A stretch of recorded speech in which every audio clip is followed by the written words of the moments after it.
Hello and welcome to At the 55, your home for USports football. Me and Tom, for the last time of the season, are back on the mics breaking down the 2025 Vanier Cup. We'll take you through all the action, Tom's experience being live and direct in the Queen City from Mosaic. We'll talk about the USports All Canadians, the major award winners. And hey, we'll give a few shout out to the OFSA Bowl winners and participants, but none of that comes before I say first, Tom, how the heck are you doing, my friend? Oh, I'm good as always. I'm tired. This has been a very long U Sports season. It's part of the reason why it's taken us a little bit longer than normal to get out the review pod that we normally do. A, because I was flying in later on Sunday, and B, because, you know what, I just needed a little me time. Need a little decompression time. So for all of you who have been waiting on bated breath for this podcast, I apologize because it was completely my fault. But also, sorry, not sorry, I needed it. No, you know what? I'm going to take a look here while we do this. Maybe I'll wait till the next time I pass it over to you. I mean, folks, we're sitting here November 25th as we record. We start our exit meeting interviews in February, January. So a podcasting calendar for us is an 11-month affair. So here we are at the end, but it'll be with no less of the gusto and enthusiasm as with any of the other you got going back to the beginning of the year. Tom, obviously we want to get the full story time of your experience there. We'll save it for getting into the breakdown. I realized, Tom, bit of peek behind the curtain. You and I didn't actually discuss who our players of the week were beforehand, so we'll have to do that a little off the cuff. Luckily, there's only one game to break down. But let's go over the major award winners for all of USport, and as well with the All Canadians list. I'll read them all off, and then we can share our commentary on the matter. Starting off with the Player of the Year, the Heck Crichton Award winner, and is going for back-to-back years to the Laurier Goldhawks, this time to number 4. Give me more, Ethan Jordan. At wide receiver, sticking in the OUA for the JP Metris Trophy Lineman of the Year, going to our guy, Eric Anderson. Definitely not a... Oh, no, you know what? Probably his first time winning the Metris at the national level. Certainly not his first time being nominated. President's Trophy Stamp Defensive Player of the Year. He was playing the heck out of his heart out in that Vanier Cup. Your guy, Seth Hundaby, Saskatchewan Huskies Rookie of the Year. On the victorious side of that battle in the Vanier, Mr. Pepe Gonzalez from Montreal. The Russ Jackson Award winner, sort of the all-around combination of good on the field, good in the classroom, and just solid good dude, goes to Chevy Thomas for the Alberta Golden Bears. And your Frank Tyndall Trophy winner, Head Coach of the Year. 3-time winner in the OUA. I don't remember how many times it's make it at the national level. 2-time award winner at the national level. Thank you, Tom. Laurier's own Michael Fauld. Let's get into the All Canadians, then we'll do our commentary across the board. First team All Canadians on offense: quarterback out of Laurier, Cal Wither; running backs from McGill, Jerry Momo out of Regina; Marshall Erickson; your receiving core from Laval, Olivier Cool; Laurier, Ethan Jordan; Saskatchewan, Daniel Weeb; and Alberta, Carter Kettle; your utility H-back, tight end, fullback player is out of Laval, Emeric Boutin. Your offensive line at center from McGill, Dominique Piazza; from Montreal, Alessandre Diouf; from Manitoba, Matt Stokeman; from Western, Eric Anderson; and out of UBC, Caleb Cunningham. Your first team defense on the defensive line at defensive tackle from Laval, Yohan Miange; and from Western, Max von Muhldorfer. Your starting defensive ends from Montreal, Gabriel Maisonneuve; and from Saskatchewan, Charlie Parks. At linebacker is Laval's Justin Cloutier, Sherbrooke's Benjamin Perron, and Saskatchewan's Seth Hundaby. Your cornerbacks from Laval, Jordan Lessard and Laurier's Malik Cote. Defensive halfbacks from Concordia, Mendel Joseph, and from McGill, our guy, Janae Copeland-Lewis. And at free safety, the hard hitter out of St. Mary's, Ryan Butler. Special teams punter, Michael Horvat out of McMaster. Out of Wind City, The punter kicker goes to Brady Litster. Your kick returner from Laurier Tayshaun Jackson. And your rush cover comes from the Calgary Dinos, Mr. Connor Jones. Getting to the second team award winners. Sorry, on offense, at quarterback from Laval, Arnaud Desjardins. Your running backs from Western, Ethan Dolby, and from Queens, Jared Kassari. Your receiving core from Montreal, Eric James Leclerc. From Toronto, Chris Joseph. From Queens, Nathan Falcone. And from Regina, Nicholas Sirleaf. Your utility player coming from Calgary, Evan Smith. Your offensive line at center from Laurier, Cody Blackshaw. At guards from Laval, Simon Roy. And from Laurier, Josh Rietfeld. Your offensive tackles are Jean-Darius Nendu from Montreal and Nicholas Henning from Queens. Your second team All-Canadian defense. At defensive tackles, we have Windsor's own Braxton Johnson and Saskatchewan's Reese McCormick. At defensive end from Laval, Jacob Gincheru. From Windsor, Ahmad Taylor. At linebacker, Laurier's own Jesse Wilkins, Flaherty, Regina's Brandon Wong, and St. FX, Owen Watrick. Your defensive cornerbacks from Regina, Max Polachuk and Windsor's Istvan Asibo Dotsi. Your halfbacks from Laurier, Jahari Hastings, and from Bishop's Alex McDonald. And at Regina, Saskatchewan's own Carson Sombach. And your special teams unit from Calgary, Joel Pipke. Your punter kicker from Regina, Ty Gorniak. Your kicker turner out of St. Mary's, Chandler Zink Merrier. And your rush cover coming from the Rouge et Or, William Tremblay. Those are your USport Major Award winners and first and second team All-Canadians. Tom, it's a great list of names. It's always a pleasure to read them through and to read them out loud for you all. Thoughts, comments, suggestions, anecdotes, jokes, metaphors, analogies. What thoughts come to your head in looking through this list of names? Well, the first thing that kind of came to my mind, and I don't know who you would kind of take off here. And as we've always said, when it comes to lists, if you're going to fight for somebody to be on a list, you have to say who you would take off of it. So just a guy to mention, more so as just a credit to the group. Riker Frank does not get an all-Canadian status here. But again, you start looking at, okay, you've got Jerry Momo and Marshall Erickson. I don't think you can take either one of those guys away. And then the second team, you've got Ethan Dolby and Jared Kassari. And I don't think you can take either one of those guys away. But like the way that Riker Frank and what he was doing, I think that's just such an incredible testament to how good the running back class was in the entirety of U Sports.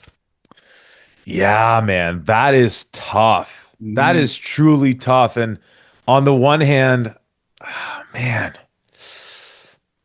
I don't know, like, because McGill, it was so apparent that, hey, just the talent of Jerry Momo. And when he was in there, when he was healthy, I mean, they're the only team, them and Laval, the only teams to beat the Vanier Cup champion Montreal Carabin. You look at Marshall Erickson, obviously that was a team that very much rested upon his production. You could say the same thing with, obviously, Ethan Dolby.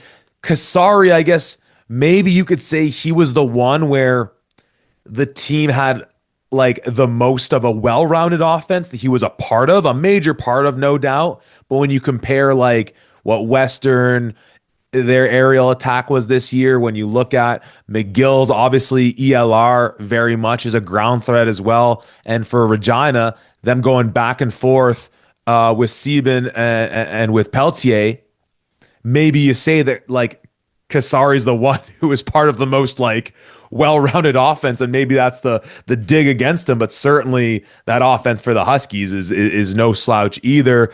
Tom, it warms my heart to see Chris Joseph on this list. I'm very happy. As many times as I've had my fun with some of the commentary we've received from U of T folks about sort of where they should be heralded upon the year, what he did this year, and that piece as well of like, what else do you have to offer?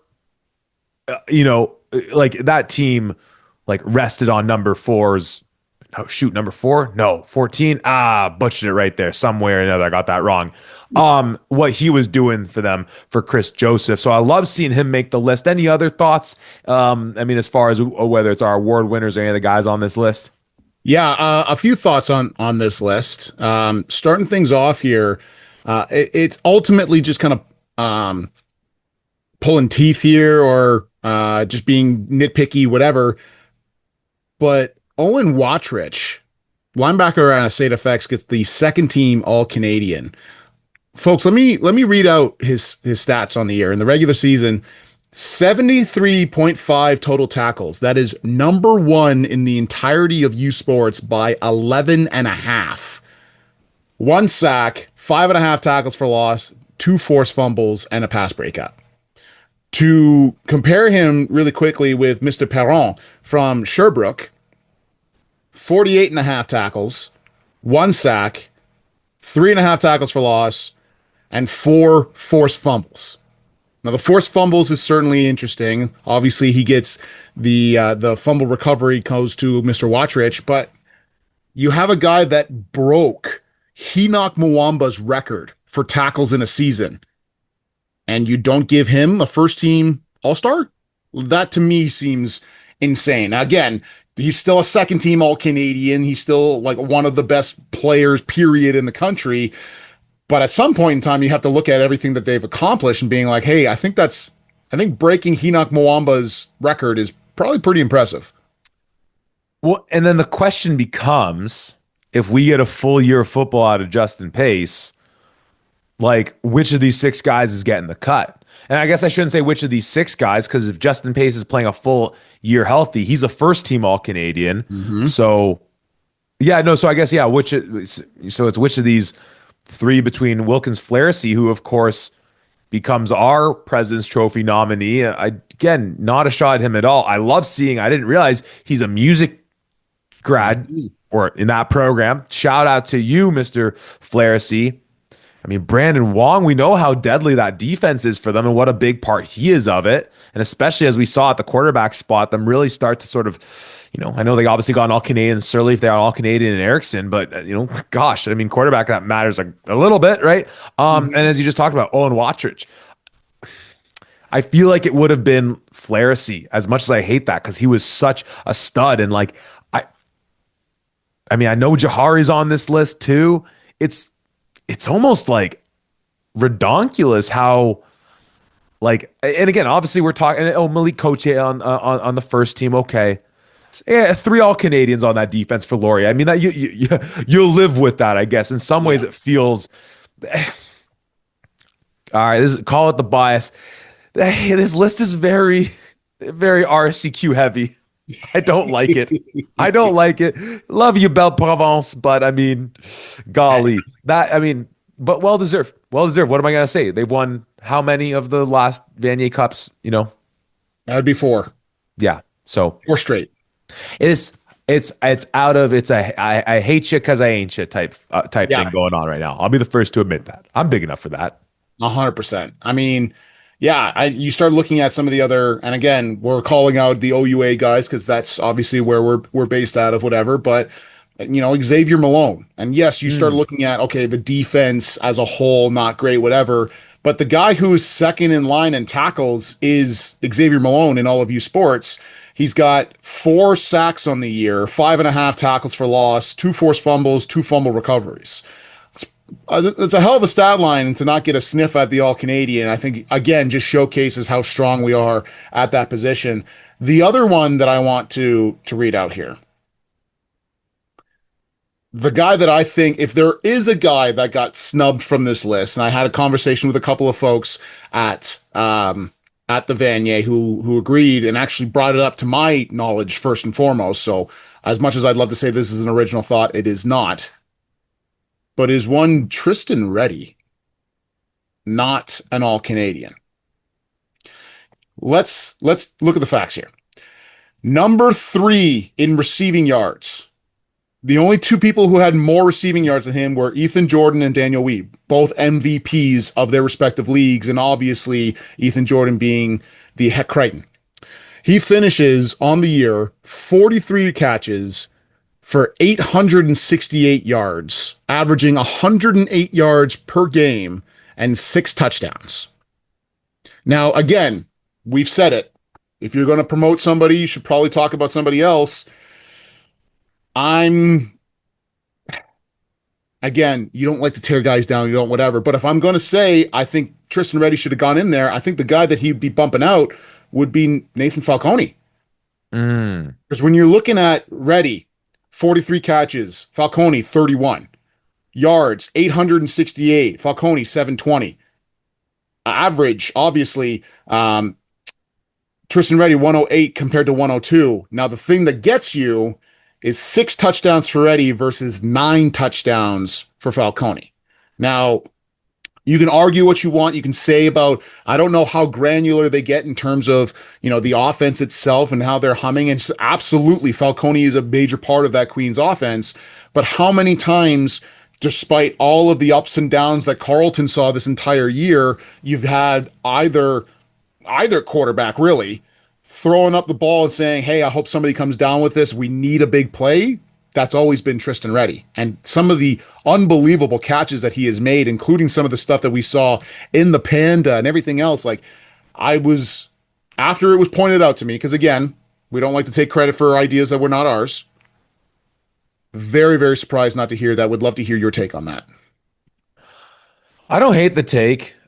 Um, I yeah, like yeah, is it Falcone? I mean, I guess maybe you can play that same game in terms of I mean, this is that tricky thing is that like the way I frame the conversation around you bringing up Frank's name not being on this list, which the more and more that like simmers with me, the more I'm like I'm almost I almost don't believe it, even though I'm looking at this list of names. I'm like, no, of course, Riker Frank is an all Canadian. So I guess we have to discern the difference between like the way we talk about MVPs and the way we talk about just top performers. Like you're just we're just like we're kids in the schoolyard being like, all right, I want him on my team. All right, now I'm Mm-hmm. taking him. I'm taking them. Because again, that Queens offense much more well-rounded than what Carlton brought to the table this year, and a lot of just tumult with that team, the ups and the downs of it all. I honestly, the name that jumps out to me, even though it would be bumping him down an extra notch, I was a bit surprised seeing Carter Kettle. I mean, he had some outstanding catches for those Golden Bears, and him and Chevy were really, I mean, talk about a team that, bounced back between quarterbacks. We obviously saw them go from your guy Hetlinger to Trey Ryder for a little bit. And through all of that, they were consistent as all heck. And we obviously brought that up in our conversation about what made Daniel Weeb the MVP out of Can West and a good candidate for Heck Crichton, what made Ethan Jordan just going from Algersma to Wither. And I do think that that is a worthy consideration. Nicholas Sirleaf going through some quarterbacks. So there is that aspect too. And I don't have his numbers in front of me. Again, I'm sure they're great as well. I mean, with Tristan Reddy, that's tough. I feel like that's a bit of the well, Alberta certainly didn't have a groundbreaking year. I was gonna maybe make the case of like the team's success or lack thereof in his case being held against them, but then maybe you say that about Alberta. I don't really know what the read is on that. I'm trying to think what the proper take is. I don't know. Again, I'm looking at these receivers. Yeah, you know what? Looking at that after you pointed that out, I think you're right. If there is going to be a guy that's going to be bumped out, I think it would have been Carter Kettle. Looking at that a little bit more, because the more that you think about it and saying, yes, technically some of the stats that I just read off for Reddy versus Falcone are impressive. Again, like you mentioned, this is a Queens offense, and I'm completely just arguing against the point that I just made. But after you pointed it out here, that's what growth is. We can continuously keep having thoughts here, and sometimes you do it on a podcast at the same time. Anyways, yeah, the only knock I would say that's against Nathan Falcone is that he's on a very successful, good offense where he's not just the primary guy. You can get it out to Jack Aspie Jacobs, or you can get it out to Preston Martin, or any of those guys, and still be effective depending on how the game plan is. So it's not like you're just throwing up prayers to Falcone and hoping that he comes down with it, which you could say is the case for both Tristan Reddy and Carter Kettle at times. I mean, and this is just the part of just sports commentary that's just one of the many parts of sports commentary that's frankly just dumb is that on the other hand, we spent a lot of this year being like, well, but most years in for Western running backs, they're not getting all the carries. Ethan Dolby got all the carries, and we're holding that against him as if it's his fault he's getting the carries and he's getting the production. So I don't know, like sports commentary just ends up fitting whatever narratives that we want to make. I started off by saying it's great to see Chris Joseph on this list. Frankly, it might be him because at the end of the day, again, it's like that's all they had going for him was him. And even with that, it didn't really net all that much. He is a hell of an athlete. He's a terrific receiver. The ball in his hands, he's as deadly as anyone else. I this is my problem in this, I suppose, as an educator, is I just like, what is the success criteria? What is the rubric upon which we are supposed to evaluate, upon what we are supposed to evaluate what an all Canadian is? There is no such thing. It would, frankly, it would make no sense. It would be out of the spirit of doing so to be able to create such a list, and each year would present a precedent that would make us change it one way or the other consistently. So it makes for great conversation. Tom, like I know that we talk so much about Pat Donovan.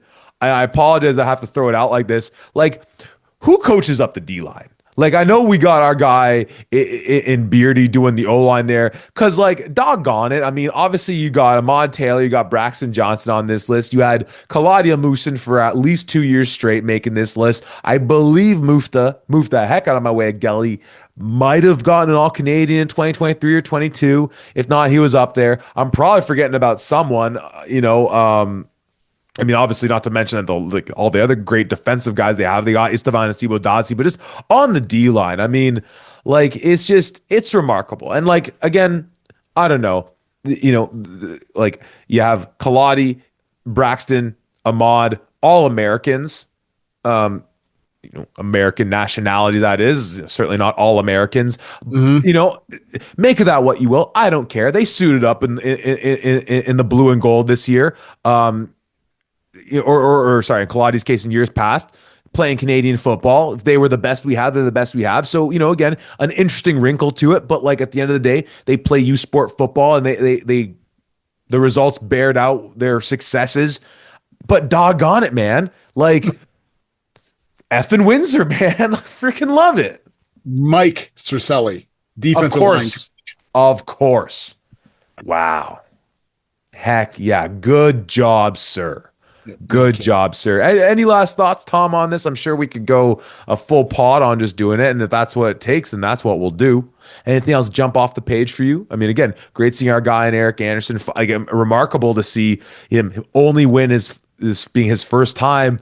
Even more so, the fact that it's Western's, third time, I think they were saying, in winning that award, which is redonkulous. Deontay Knight, obviously, in 2021, it hadn't been since the late 80s. Pierre Vercheval winning it back then. I mean, goodness gracious. Like, spoiler alert, if you haven't been paying attention for, the last 50 plus years, Western produces all world caliber linemen every single year. So that's just a crazy stat to see there. But what else jumps off the page for you here? Yeah, I mean, honestly, those were the big ones that I wanted to point out. I guess once again, worth noting, we mentioned previously that Braxton Johnson obviously had some issues with not being the lineman of the year for the OUA. He's the second team All-Star. And when you look at the two guys in front, I've been on record, and I will continue to say the best one tech in the country was Max von Muhldorfer, and I was validated with the fact that he is the All-Canadian at that one tech spot. But again, Braxton Johnson led the entire USports in sacks with 8.5 from an interior defensive line spot. I don't know if that warrants, a conversation around that, whatever. Again, yes, it's second team, but he's an All-Canadian still. He's a top 4 best D lineman in the country.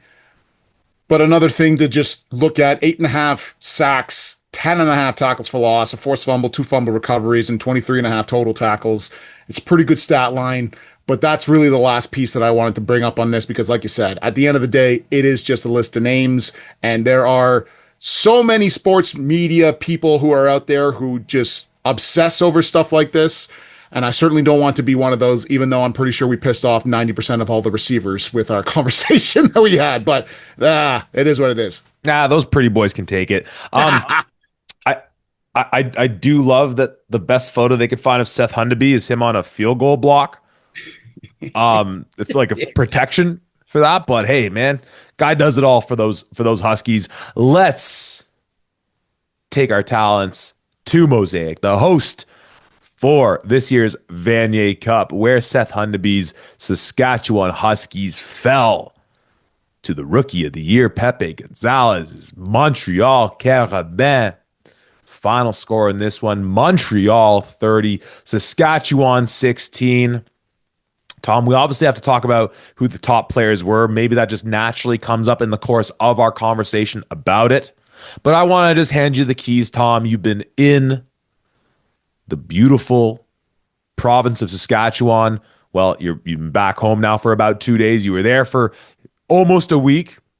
You even sacrificed coaching your Assumption Crusaders in a GHAC final where they unfortunately fell to Bishop Ryan. No doubt it would have been a different result with you in the house. You were out there in the Queen City for about a week. You were in the house at Mosaic. Just take us for a little tale here, Tom. What was it Well, like? hilariously, as I'm flying out, my flight was during the time when we had the GHAC.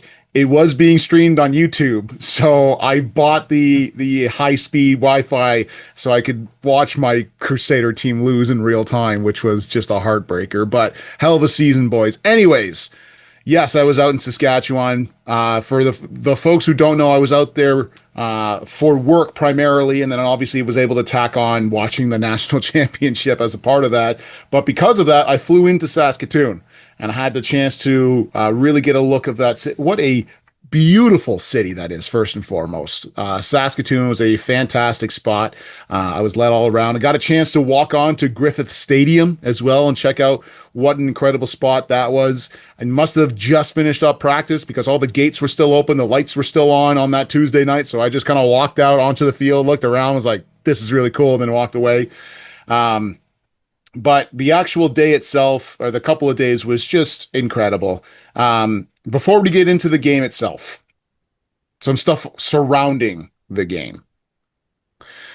I think that everybody who was watching this game, and you can certainly attest to it, I was there in person, so I don't know what the camera's angles looked like or anything, but in a stadium that is based in one of the hubs for football in Canada, with a rabid fan base and a fan base that has just recently watched their Rough Riders beat the Montreal Alouettes. To have a stadium that holds 33,000 barely crack over 8,000 for that game in the heartland of football in Canada, or at least one of the heartlands of football in Canada, that's not a great look. And I don't blame the teams. It's not a great look, especially when you have on the Friday before the game. Yeah, on the Friday before the game, you have a line almost encapsulating at least half of the stadium for people who are lined up to buy season's tickets for the Rough Riders in 2026, and they're not able to buy Vanier Cup tickets. There's no signs, there's no nothing that's calling that out. And again, I'm not in those meetings. Supposedly there were talks and it didn't work out, whatever, when that's supposedly happening. And you can only comment so much when you don't know what's happening here. And we've said that a few times.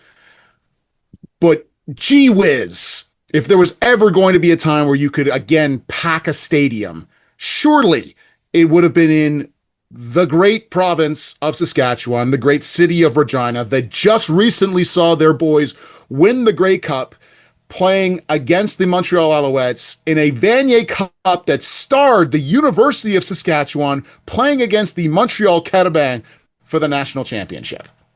And we only got just over 8,000 people there. Ha! That's frustrating. That's all I will say about it. If you want any commentary before we dive into the game. 1964, Tom, Bob Dylan famously said, "Don't criticize what you don't understand." What you can understand, however the line goes, and the times they are a changing.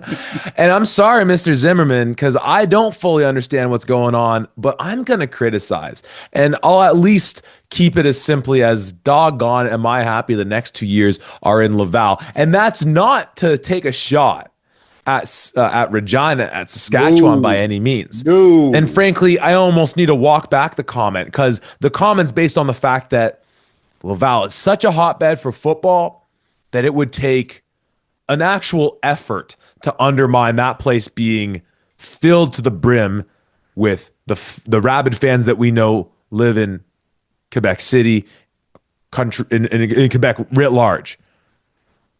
But as you detailed so perfectly, the exact same could be is the case for Saskatchewan, and it feels like it feels like they were just, I don't know, like it was last minute, as if these arrangements hadn't been known and ongoing for years on end. Like, hello, they just announced 2027 is going to be in Quebec City as well.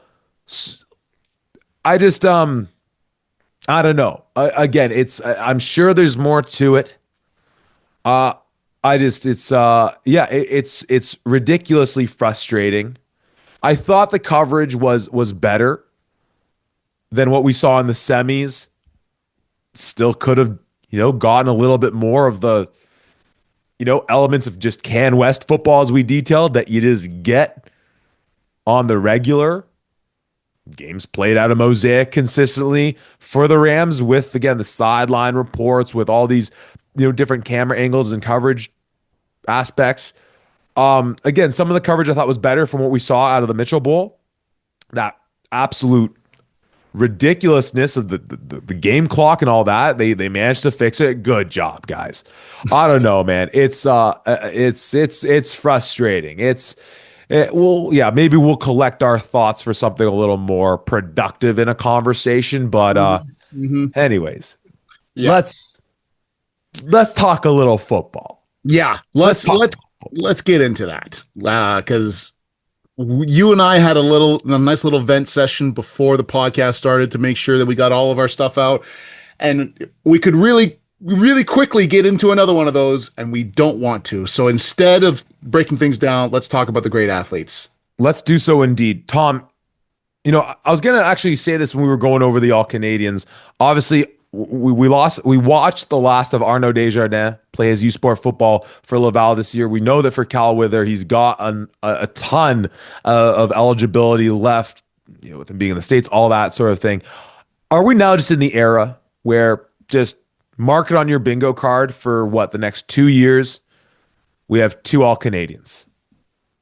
It's gonna be Cal Wither and it's gonna be Pepe Gonzalez from this point. And like we went into this game remarking on how two first-time starters in Farrell and Gonzalez. Obviously, Farrell having been in the program for a little while. Pepe, product of CJEP, and so that in its own right, you get a lot of that experience in some of those high-profile games.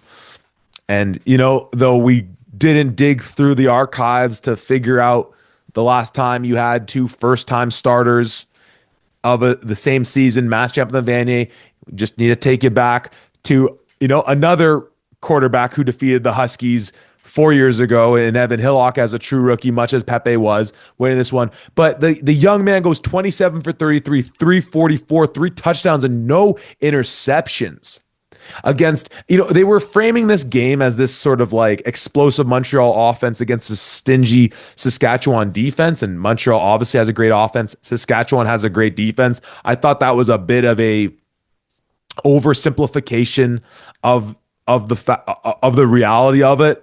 These were just two incredibly well-rounded teams with great units on all phases of the ball. But to, go with the company line, if you will, a stingy Saskatchewan defense with the best defensive player in Canada voted on in Seth Hundaby and others, the best D lineman out of Can West in Charlie Parks, and a great secondary and all these guys. And Gonzalez just carves them up all game long. Yes, they had Lucas Dembele back. That's huge for them on the ground. But my goodness, this, I mean, I shouldn't act surprised at this point. We've watched him now through 11 games as a U Sports starter, about that much. His composure, his just dissection of the defense, his reading of where his guys are. Yeah, that's an all-star cast he has at receiver along with him and some great running backs and a huge O-line. Sure, that makes life easy, but man, oh man, was that cool watching him just do his thing. Yeah, he looked really impressive when he was out there. You had mentioned the other two groups with the receivers and with the offensive line. To be honest with you, in my mind, I think those two groups were just as, if not even more impressive than what Pepe was.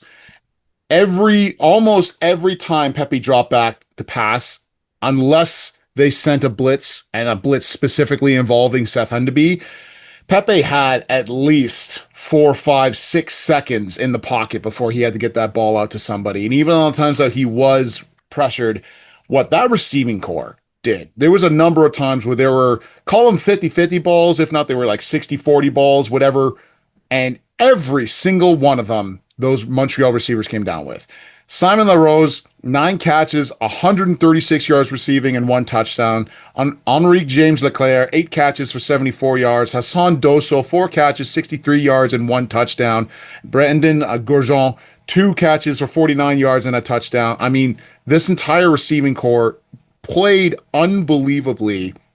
And obviously, you need to have a quarterback getting the ball there to him. And I don't mean to, downplay anything that Pepe did, because he was truly outstanding here. You read off the stat line, but this was a complete Montreal team that had played so well from start to finish in all facets. And, again, we saw it in that UTEC Bowl. And well, we've seen it all year. The way they use their screen game, so many of those touches, just getting the ball quickly, almost like this extension of their run game.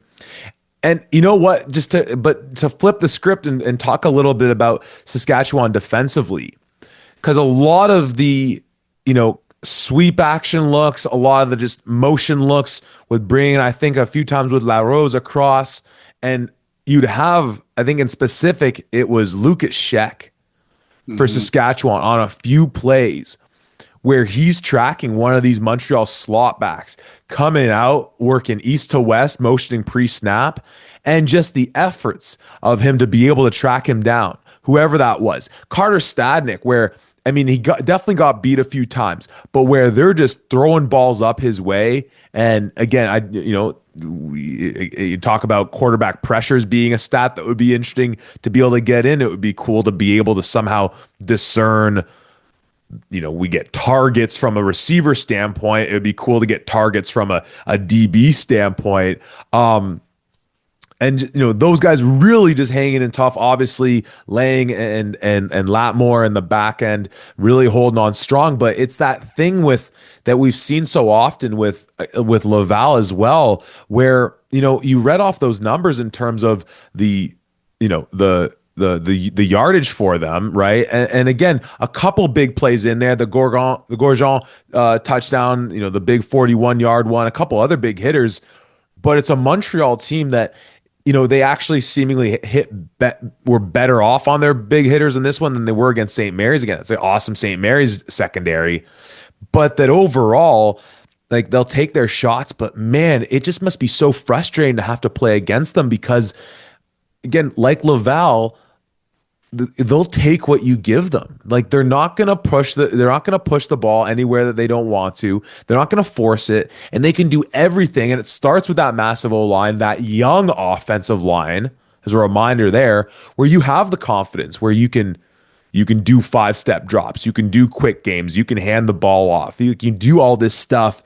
And just, man, to be able to game plan for that. And again, I thought Saskatchewan did a really strong job on the whole and being able to limit them. A couple of those big plays, tough, absolutely. But again, like, more than anything to me, and I think you're on the same page. The credit is to Montreal with how they came into this one and just executed, and it was a beautiful thing to see. We always have that piece on like RSCQ is a bit of that like dirty, grimy football, low scoring, high nose, high intense defense. That was a beautifully like it was precision. It felt like a surgeon with their scalpel type of execution, the way that they were on their P's and Q's. Just like hats off to that Montreal offense. Yeah, completely. That Montreal team was so impressive to see. The execution was at the very highest of levels going through that. And while we briefly mentioned his name, the final stats show Lucas Dembele with 13 attempts for 77 yards. Felt like every yard that he got was in a key moment. Like he seemed to be bobbing and weaving through the Saskatchewan rush defense that was there. You'd make a couple of cuts behind the line of scrimmage, hit a gap, and away you go. There was a couple of times where he did have to go out because he had an injury, but for the most part, it really did not seem like he had anything that was bothering him. He was playing at a very high level as well. And when you have a phenomenal 1-2 punch, and when again, even if he's not gaining a whole ton of yards at once, the fact that he's doing anything on the ground means you have to respect the run, and that again gives more time for Pepe to sit back there and huck the ball around. And he did obviously a great job of that. Now, from the Sask side, you being on hand in the house, I'm curious, just from your perspective, Daniel Weeb again, the turf toe he's dealing with. They're talking about freezing it beforehand. Can only imagine what that pain is like. Just how limiting that must be, just from an explosive standpoint for someone playing that position. That big toe being limited the way it is, what that must do. And on the stats, 4 receptions, 48 yards. We've talked about how the first year and Liam Peachinen's really stepped up in Weeb's injured, the sort of injured second half ending of the season. 4 catches, 67 yards. Dawson Lenny, younger receiver as well. So, and ultimately you see that, as to be expected, they really leaned on Riker Frank for this one. And the run game, again, 61 yards only on the 17 carries. So the average isn't great. Just, my gosh, just a few times where like he got Montreal a few times, but you don't often see Riker Frank getting hit backwards. That classic thing of this is a guy who falls forward a few times. One in particular, who was it? I think it was Ishal, where I don't think Frank saw him. He's coming sideways and just smoked our guy. So really giving him the payload in this one. But from your vantage point, like, how was it watching Weeb? He obviously had to come out a few times, wasn't an every down guy for them. And like, again, that's, we somewhat, I think, undervalued Ethan Jordan's absence in that Yates Cup. Silly though that was, like, we can't look past how we being hurt limited this offense. No, especially when I was there on the Friday, seeing the guys practice and doing whatever, and then you look over on the sidelines and you're like, oh, it's Rhett Varva. Oh, if you were playing in this game, how much you could have helped them and everything else. And yeah, Daniel Weeb was in a boot for the majority of the week, didn't really practice all that much, and still came out and balled out 4 catches for 48 yards. And, there's a few people who are saying, oh, we're not sure about how much he'll be able to contribute and everything else. And you go, yeah, but he was doing the same thing in the Mitchell Bowl against Queens, and he still came away with what, 1 touchdown and a number of catches there. So if you're only throwing the ball to him 4 times a game, and he's coming down with the ball all 4 times, and you're in key scenarios here, what else do you really want from a receiver from that standpoint? Now, yes, if he's on the field, he draws more guys and more attention towards him, whatever. But you could see from the very first play, Saskatchewan is looking to really stretch the defense and make sure that they know, hey, we're still going to go deep here. And Jake Farrell throws the very first play, the offensive play of the game. He throws an interception to Louis-Philippe Gauthier. And again, I think that ended up being a tell of what the rest of the game was going to be like for Farrell. But you could tell that what Coach Flory and Coach Nyas wanted to do is they wanted to stretch this defense out, try to give some more room for Riker Frank, try to showcase that, hey, we can throw the ball deep. But Jake Farrell, I think he's been playing some really great football ever since he took over, and he's a great quarterback, a great kid. This was the game that I think he got exposed a little bit. Just not necessarily saying like exposed like he's not a good quarterback. He is a good quarterback, but he's not the kind of guy that can throw the ball deep on a rope. He's not the kind of guy that can work out through, a defensive pass rush on the run and then rip the ball down the field, whatever. And that's what Montreal really forced him to do. And a guy that only got, I think, 1.5 tackles, one of them being sacked, but in my mind was one of easily the defensive players of the game was Bradley Naseka, defensive lineman for Montreal Canadiens. A lot of times they had him at nose, like a pure nose, going up against that Saskatchewan center, and I don't remember a single time watching him where he got blown backwards.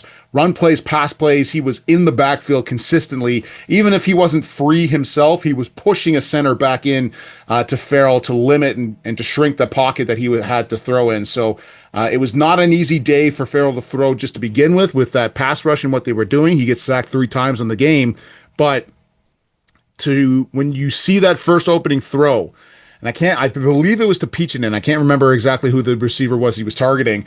He had a step. If that ball is thrown like an extra 3 or 4 yards farther, I think that's a catch. I don't know if he gets away, but I think it's a catch, and it's a big play. But because it's slightly underthrown, Philippe is able to get underneath it and make a hell of a catch for an interception and a very quick turnover. But this was a Saskatchewan offense that was always going to have the toughest challenge ahead of them in this Montreal defense, and a Montreal team that again came to play.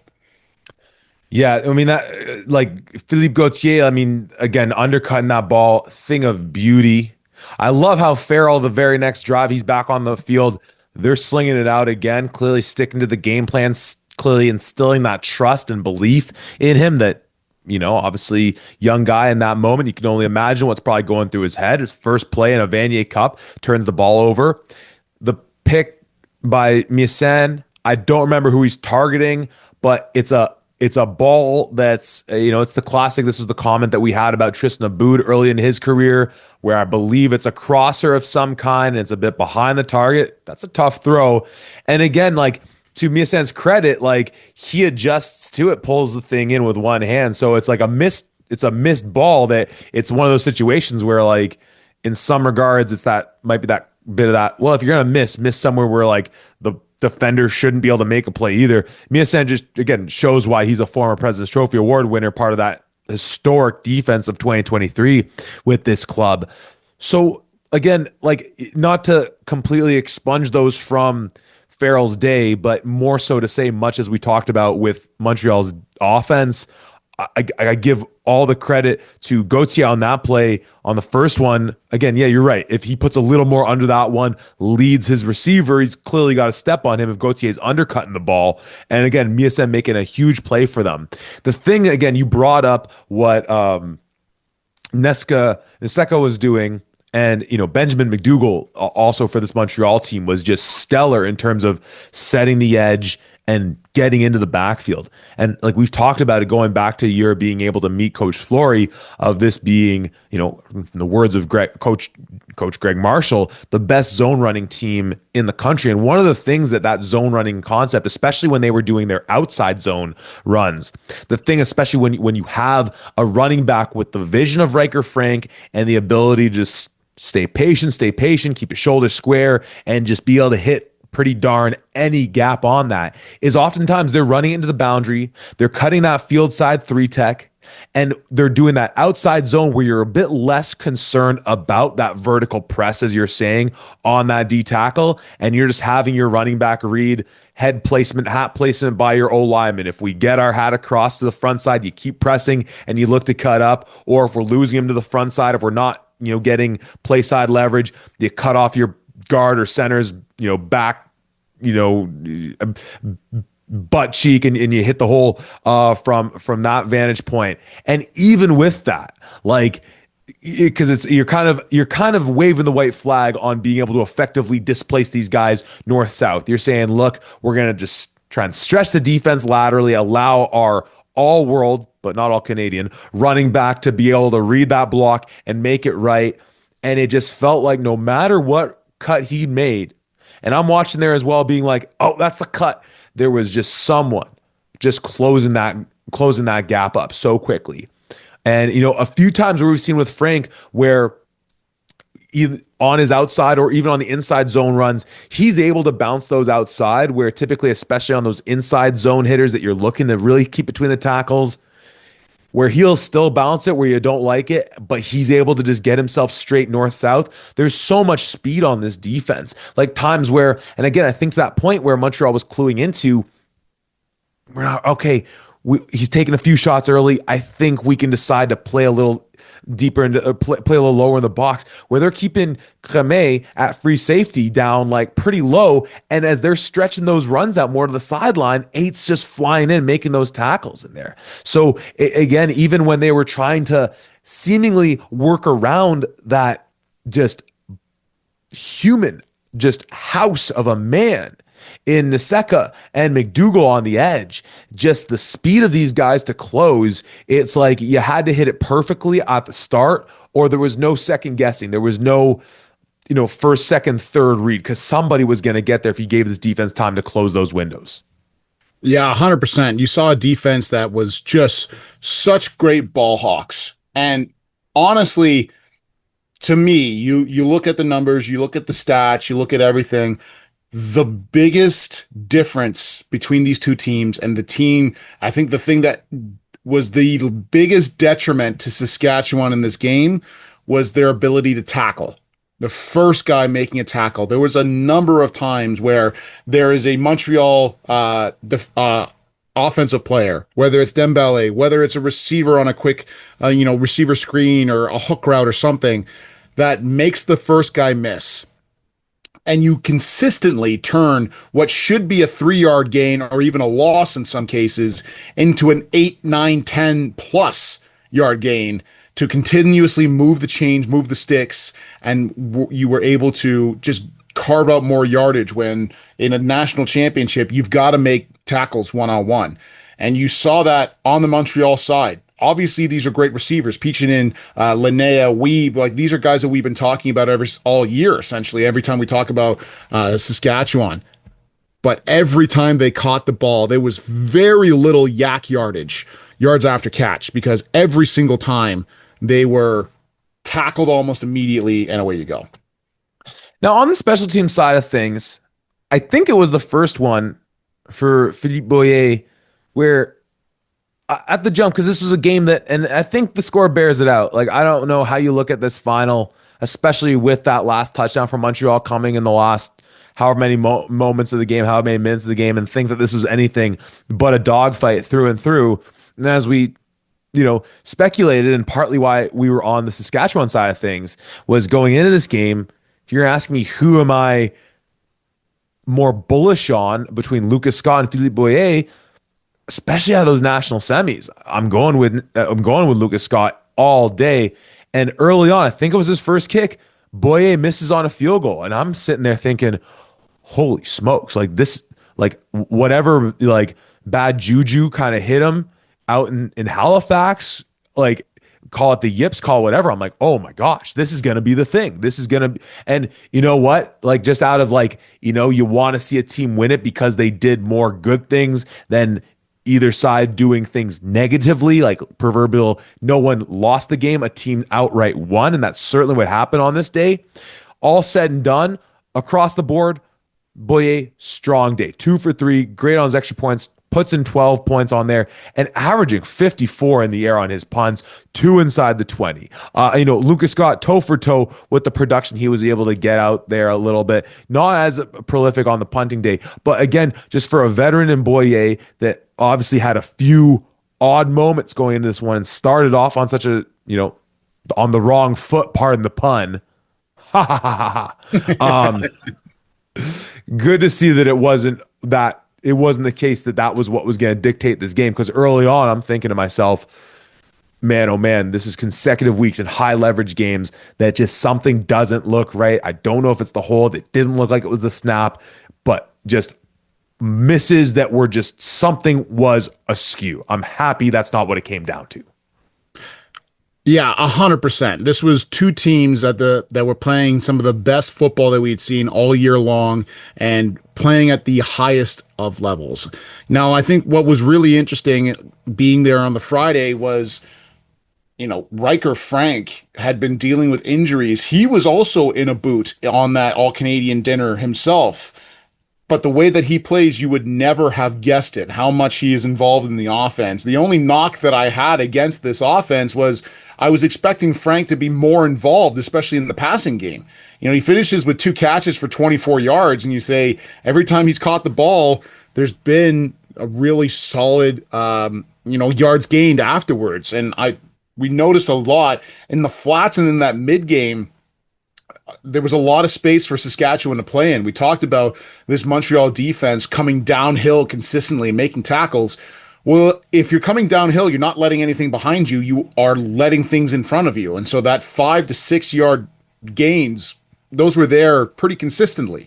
Now, obviously, you do that a number of times. You get guys to cheat in, and that's where you go for those shots down. But if Jake Farrell can't throw that, then whatever. But I was just a little surprised not to see Riker Frank a little bit more involved in the passing game going out into that as well. Definitely. And again, as we've seen it, like it's not just a check down. Like they use him, they scheme him up in that offense.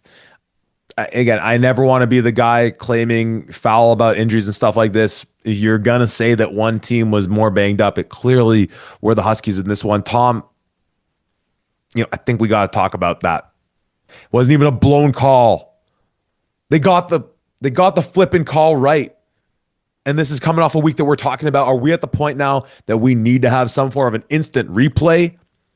We don't get a replay. We get, our lovely referees, our lovely officials gathered from all corners of USport football, gather to make sure they got the call right, that on the replay on the TV was clear as day.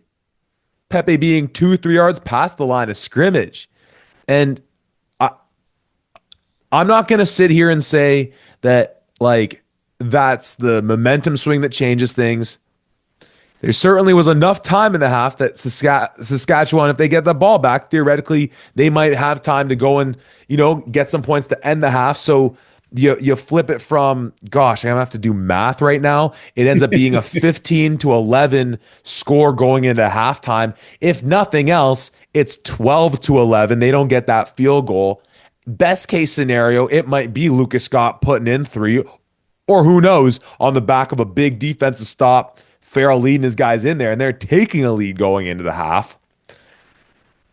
I don't want to sit here and say that a missed call in the second quarter that ultimately led to it being a 15-11 score versus a 12-11 score, and then the potential of theoretically it could have been more advantageous for Saskatchewan had they capitalized on the would have been, should have been, was third down stop for them. I'm not going to say that. But doggone it. It's our we already talked about all these things that were a little less than stellar coming from our national championship game on that call. What was, you're there in the building, you're talking to folks and to Mark Lee's credit, he didn't hold back on the broadcast and being like, yeah, that's clearly not the right decision. I give him credit for that one. Didn't pull a punch on that. What was I know your take. Everyone knows what your take's going to be, but from being there in the game, what was that like for you? Yeah, well, we already mentioned we had issues with the fact that there was only roughly 8,000, 8,500, whatever it was, people there. Pretty much all 8,000 Saskatchewan fans that were there were pretty loud and pretty avid when they picked up the flag and said there was no penalty on the play. It was unfortunate to see. There was a flag that was thrown by an OUA official, let me just say. Attaboy Murray. Yeah, coaching his guys up, doing his thing.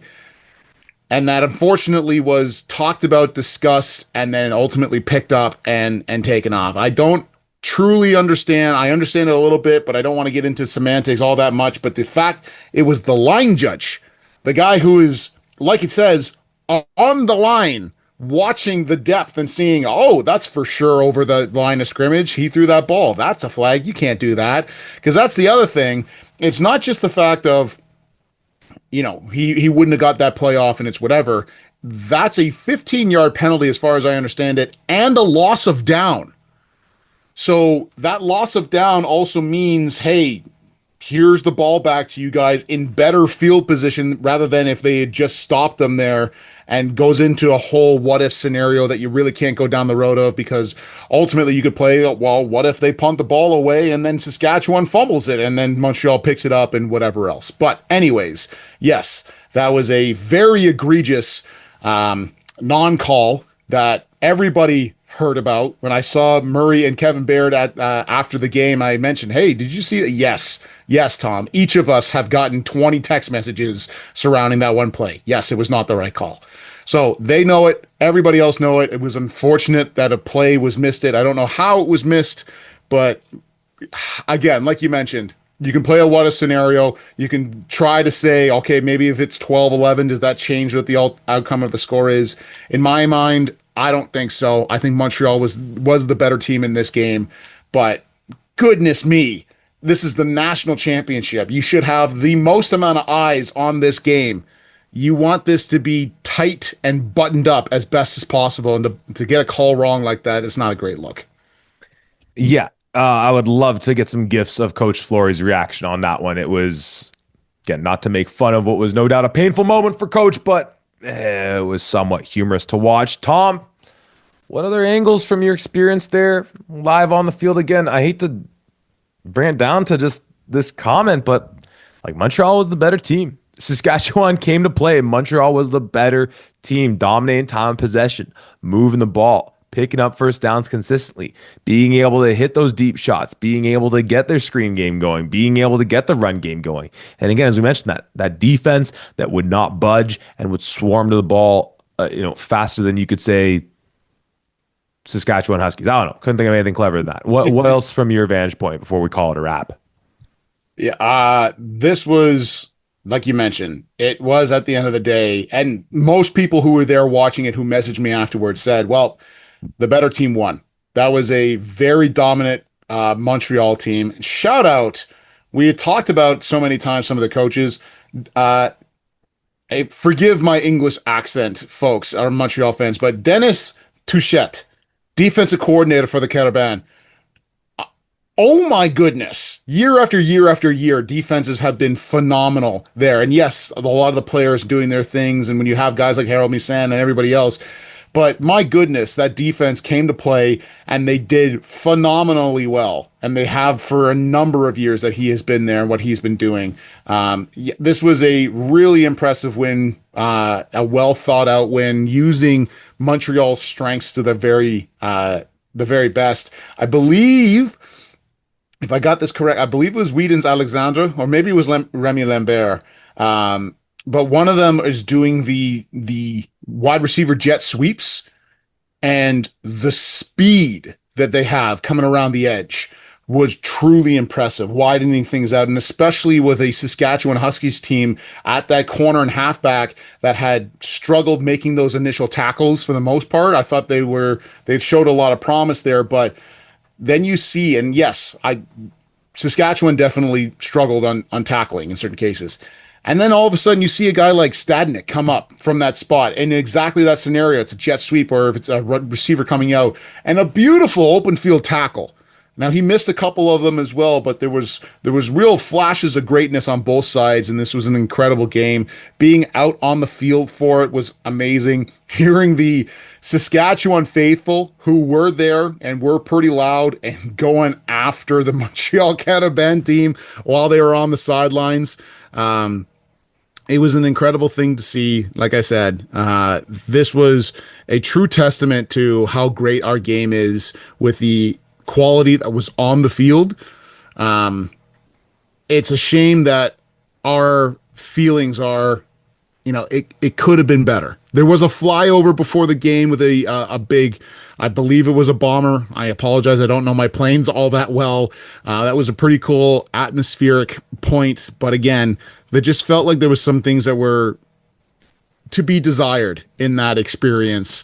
I at halftime I stepped out, I went and I did a walk around the stadium, and there's only one booth selling or one table selling Vanier Cup merch, like just the logo itself. There's no other school merch that's there. Although, sorry, there was stuff that was given out as people were coming in. So that's something. But I just, like I said, this is the very best game that we have to offer in one of the best provinces for football that we have. I just wanted to see a little bit more. And, the game was everything that people wanted it to be. It was a tight game for the most part, and everything else. I don't know. It just left a bad taste in my mouth, let's say. You tell me you didn't get a Vanier Cup bunny hug? I did not. Oh No. my goodness. That's okay. That's all right. We'll get them when we're in La Belle Provence next year. I don't know what the colloquial term for sweater hoodie is in Quebec, like bunny hug is out in Saskatchewan. But Tom, I mean, and I did go scroll through my phone quickly. Late January, we did our first exit meeting. So, we've been going strong now for about 10 months. And I say all that Woo-hoo. 10, 11 months now. I say all that more so because, I think those exit meetings are going to have to be U Sport wide at this point. Oh yeah. And yeah, there's a lot of youth in that receiving core for Saskatchewan. Those guys, like we mentioned, with Peachinen having to step up, with Varva being out for most of, if not the whole year, with Wee being out late in the season, just playing through that injury. We know Farrell's a young guy. Obviously, still don't know what's to come with Anton. And again, as we've said since hearing about the diagnosis, just hoping for the best. Thoughts going out to him and his family. This is a Husky team that, like, I think when we look back at this era of U Sport football, the post-COVID return to football era, man, oh man. I mean, like not quite Buffalo Bills early 90s of 3 in a row and coming up short, but 3 and 4 years. Man, heart goes out to you guys. I mean, obviously coming out of the Can West is always an achievement unto itself. The amount of parity in that league, the amount of times they have to play each other, so the familiarity, that is such an accomplishment and something to be proud of. And they've knocked out some incredible teams in those national semifinals on their way to that Vanier. And I'm not counting them out by any stretch of the imagination. But when we look at this team, and again, don't know what the future holds for Anton. Riker Frank, I think we've watched his last football game in the green. Daniel Weep, same for him. I mean, we might be watching him in some more green, but again, it'll be with the Rough Riders. Same with Seth Hundaby again.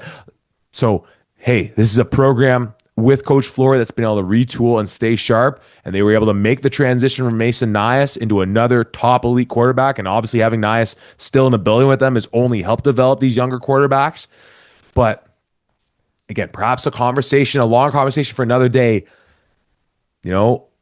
Talk about it in sports, having those windows to be able to win a title.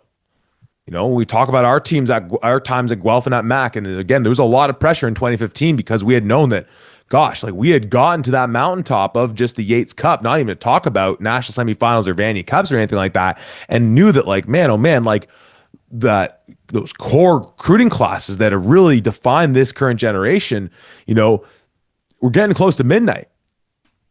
And I'm just so happy we were able to get it done. And obviously that those Guelph teams were still strong after we had graduated, after we had done that. So I'm just hoping that this team's able to do it. We certainly know Montreal is going to be back in these games because, golly, the youth on that team it's a spoil of riches. It's what a time to be alive. Allez les bleus, allez les bleus, allez les bleus. But gosh, Huskies, man, at the end of the day, there are, 26 other programs in this country that would trade whatever they got going to be in the position you've had so far this decade. Doesn't soften the blow, though, to know that you've been that close to getting it done and have no fault of your own, just came up against just opponents who ended up being better on the day.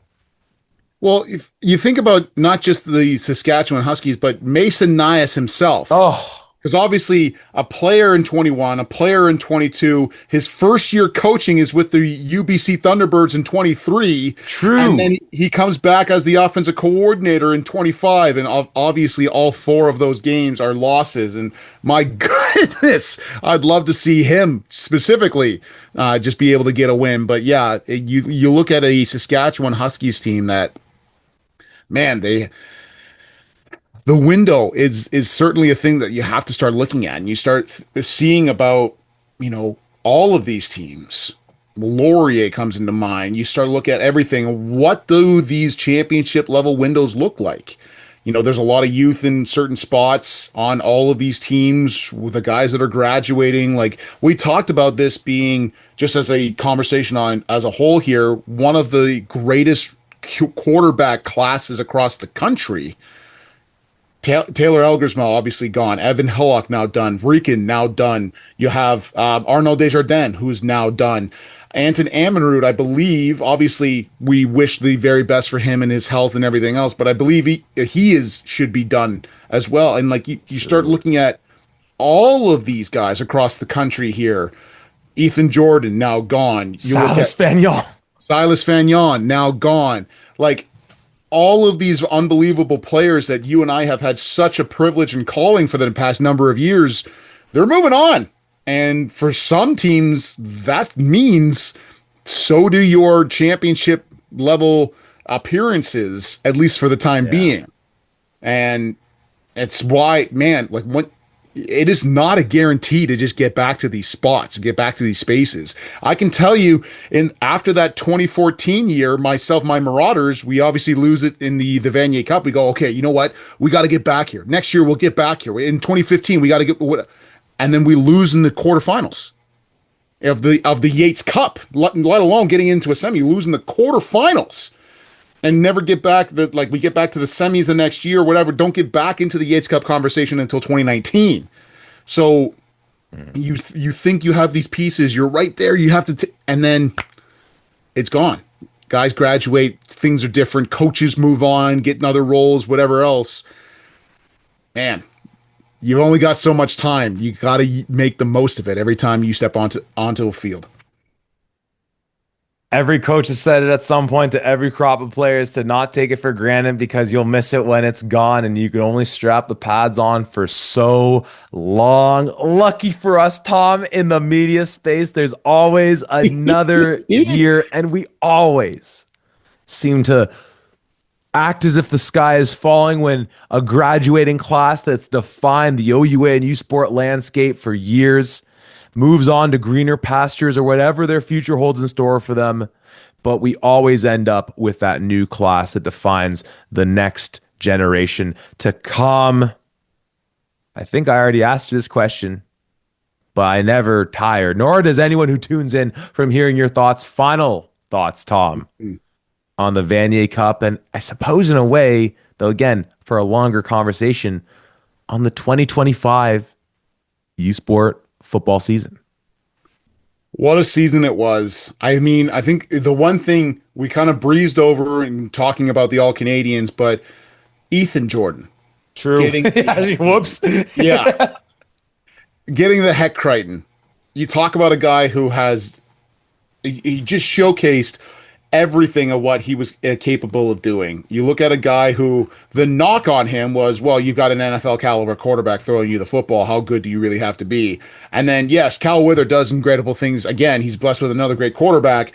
But like we detailed it previously, when you can take a 5-yard crossing route for an 80-yard touchdown multiple times against multiple different teams, I think that showcases how good you are. And at time of recording, I believe it was either today or yesterday, he officially signed on with the CFL Red Blacks, rightfully so, because ain't no way that dude should have been available this year, but at least he got some of his own personal hardware out of it. But my goodness, what an incredible season. Back-to-back 1,000-yard receiving seasons. Just incredible. But Tom, they lose Elgersma, and then Raiden Thorne doesn't come back, but now they have to throw to him. So now he's just cultivating all these catches and stats because he's again, Yeah. folks, sports commentating is kind of dumb. And we're kind of dumb. And that's why we love you so much for sticking along with us this whole season and for all the seasons that we've been doing it, to just hear us give you our narration, our tale, telling of the tale of the OUA U Sports season writ large.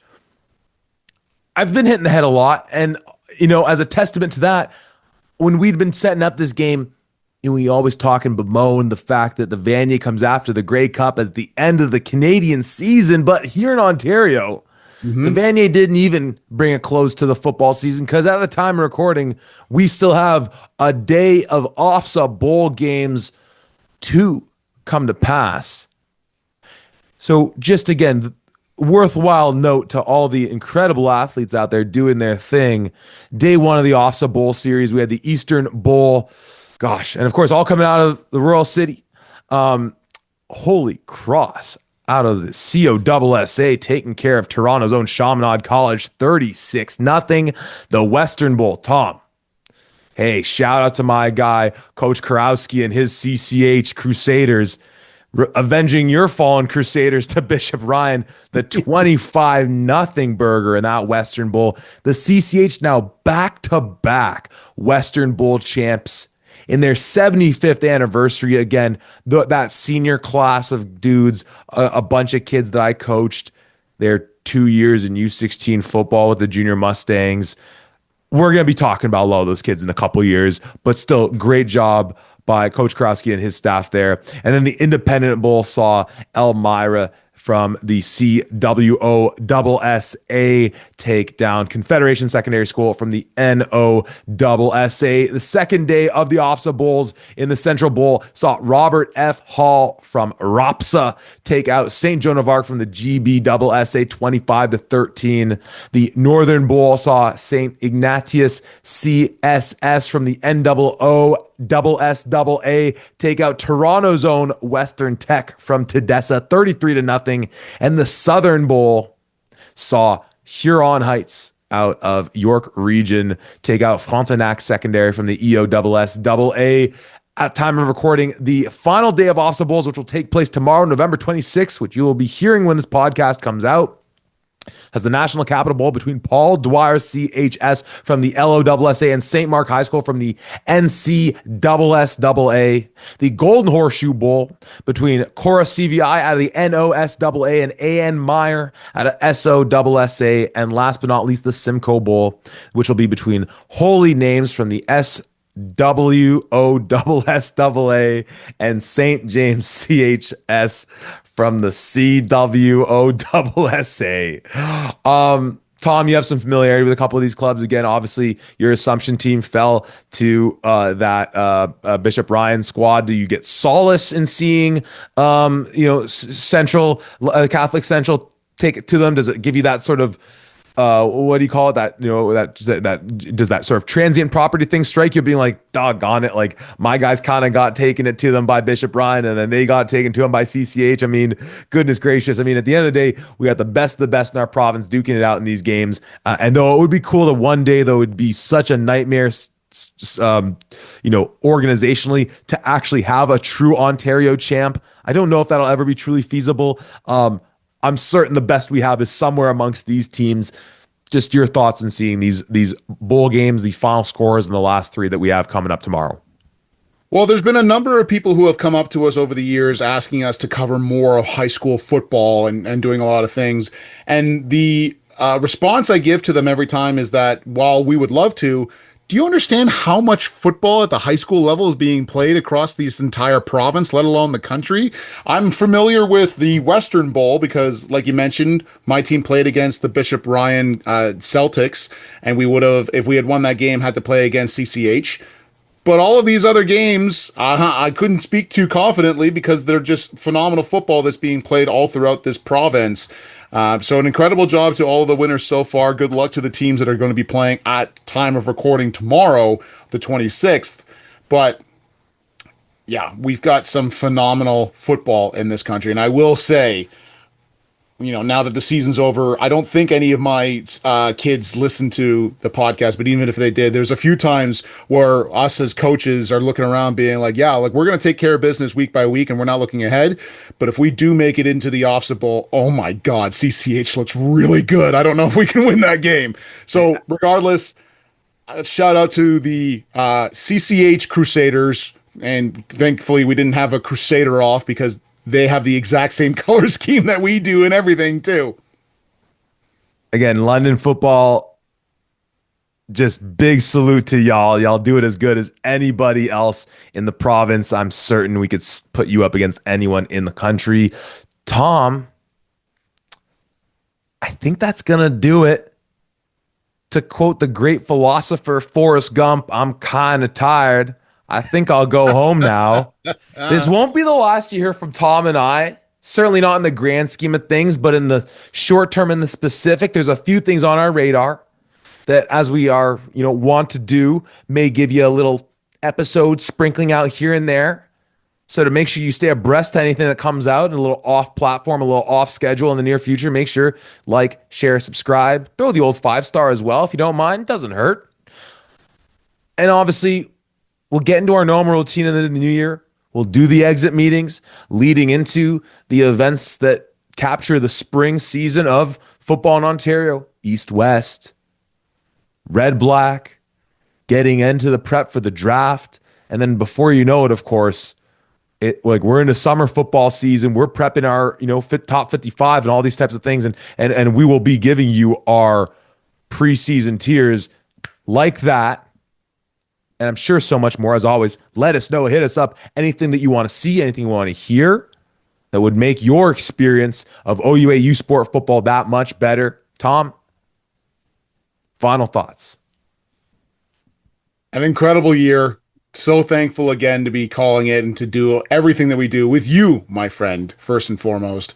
Even though there are times where maybe we don't feel necessarily appreciated from certain folks, for the folks who come out to us every day, whether that's players, coaches, or just fans of football, thank you for constantly coming up and saying how much you appreciate everything. Brad McMillan, who has offered to buy us a beer the next time that he sees us, we appreciate you. The Ken Wallers of the world, Dan Forrest, and everybody else. Thank you so much for constantly listening to us. Like you said, we will take something of a break here. I'm sure we'll do some kind of a podcast before the year is done, but we will be right back at them in our full force come January, so you can count on that.